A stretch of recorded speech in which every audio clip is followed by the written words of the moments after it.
கொண்டக்கடலை புளிக்குழம்பு. அதுக்கு நான் கொண்டக்கடலைய நைட்டே ஊற வச்சுட்டேன்.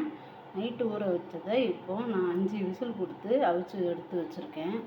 இப்போது வெங்காயம் 2 வெங்காயத்தை நான் அரிஞ்சு வச்சுருக்கேன். 2 தக்காளி, பூண்டு, தாளிப்பு வடகம், கருவேப்பிலை, அரை மூடி தேங்காய் எடுத்து வச்சுருக்கேன். கத்திரிக்காய், முருங்கைக்காய் அரிஞ்சு வச்சுருக்கேன். இப்போ நம்ம புளிக்குழம்பு தாளிக்கலாம். கொண்டக்கடலை புளிக்குழம்பு தாளிக்கலாம். எப்படி செய்யலாம்னு பார்க்கலாமா? யாருக்கும் தெரியாமல் இல்லை, ஒவ்வொருத்தவங்களும் ஒவ்வொரு ஸ்டைலில் செய்கிறோம். ஒவ்வொருத்தவங்களோட கைப்பக்குவமும் வேறு வேறு மாதிரியா இருக்கும். அதில் நம்ம அம்மா செஞ்ச மாதிரி அந்த டேஸ்ட்டு நம்ம கைக்கு வர்றதில்ல. நான் செஞ்ச மாதிரி டேஸ்ட்டு என் பொண்ணு கைக்கு வர்றதில்ல. அவங்கவுங்களோட கைப்பக்குவத்தில் தான் நம்ம செய்கிறோம். இந்த ஐடியாவை கொஞ்சம் நம்ம சேர்த்துக்கிட்டு கூட குறைச்சி அட்ஜஸ்ட் பண்ணிக்கிட்டு நம்ம டேஸ்ட்டுக்கு தகுந்த மாதிரி நம்ம செஞ்சுக்கலாம். போகலாமா கொண்டக்கடலை குழம்பு தாளிக்க?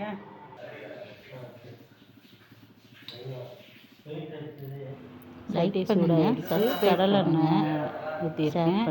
3 ஸ்பூன் ஊற்றிருக்கேன். வெந்தயம் போட்டிருக்கேன் அரை ஸ்பூன் போட்டு வெந்தயம் தெரித்த உடனே கடுகு, ஜீரகம் எல்லாம் போட்டுக்கலாம். நம்ம கடுகு தெரித்தோடனே ஜீரகம் போட்டேன். ஜீரகம் போட்டு நம்ம கருவேப்பிலை எல்லாம் கழுகி வச்சுருக்கோம் இல்லையா, கருவேப்பிலை போட்டுக்கணும்.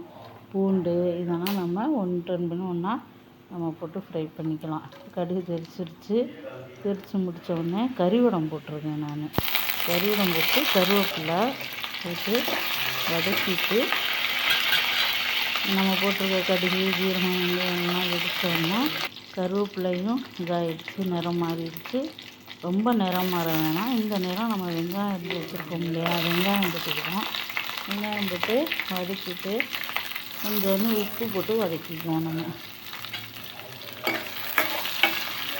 வெங்காயம் போட்டு நல்லா வதக்குவோம். வெங்காயம் சேர்க்குற வரைக்கும் நம்ம வதக்கிக்கலாம்.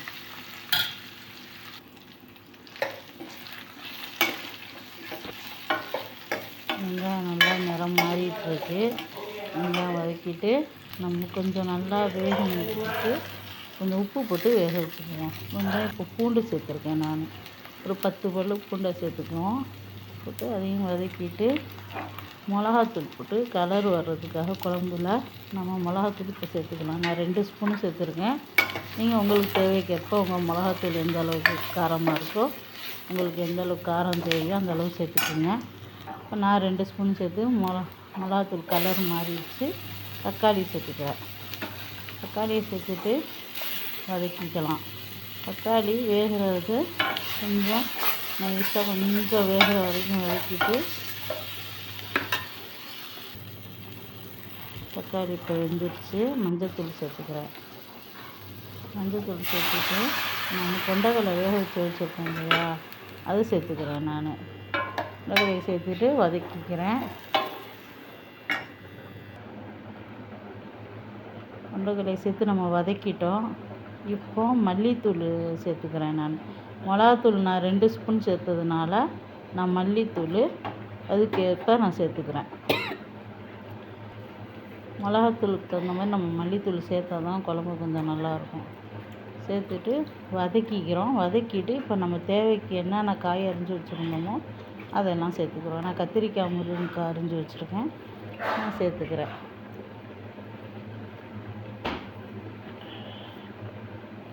ஏற்கனவே கொண்டக்கடலை நம்ம சேர்த்துட்டோம், வேக வச்ச கொண்டக்கடலையை. இப்போ கத்திரிக்காய், முருங்கைக்காய் நம்ம சேர்த்துக்கிறோம்.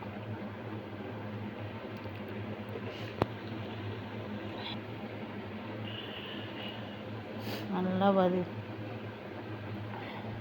வதக்கிக்கிறோம். வதக்கிறது கொஞ்சம் மூடி போட்டு நம்ம காய்கறியை வேக வச்சுக்கணும். ஒரு 2 நிமிஷம் வெந்தோடனே நம்ம மூடியை எடுத்துகிட்டு காய் நல்லா ஓரளவு வதங்கியிருக்கு. நம்ம எல்லா மிளகாத்தூள், மஞ்சள்தூள், மல்லித்தூள் சேர்த்துருக்கோம். நல்லா கிண்டி விட்டுக்கலாம்.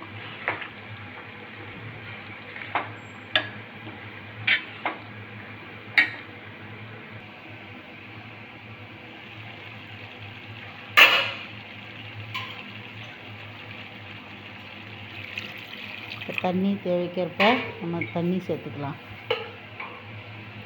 காய்கறி தண்ணியிலேயே வேகட்டும். அப்புறமா காய் வெந்த பிறகு மிளகாத்தூள், மல்லித்தூள், மஞ்சத்தூள் சேர்த்துருக்கோம். இப்போ நம்ம காய்கறியோட தண்ணியை சேர்த்து வேக போடுறோம். உப்பெல்லாம் தேவைக்கேற்ப நீங்கள் பார்த்துக்குங்க. உங்களுக்கு தகுந்த மாதிரி உப்பு போட்டுக்குங்க. இப்போ நான் தண்ணியை ஊற்றிட்டேன். இப்போ காய்கறி வேகட்டும். காய்கறி வெந்த பிறகு தான் நான் புளி சேர்ப்பேன். புளியை ஊற வச்சுருக்கேன். நான் ஒரு நெல்லிக்காய் அளவு புளியை ஊற வச்சுருக்கேன். இப்போ காய் நல்லா வெந்திருக்கான்னு நம்ம அடிக்கடி பார்த்துக்கணும். இப்போ மசாலா அரைக்கிறது தேங்காய், 1/2 ஸ்பூன் ஜீரகம், ஒரு சின்ன வெங்காயம், ஒரு 5-6 வெங்காயம் எடுத்து வச்சுருக்கேன் அரைக்கிறதுக்கு.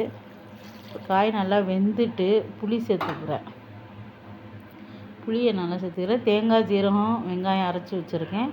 அதை நான் சேர்த்துக்கிறேன் குழம்போட.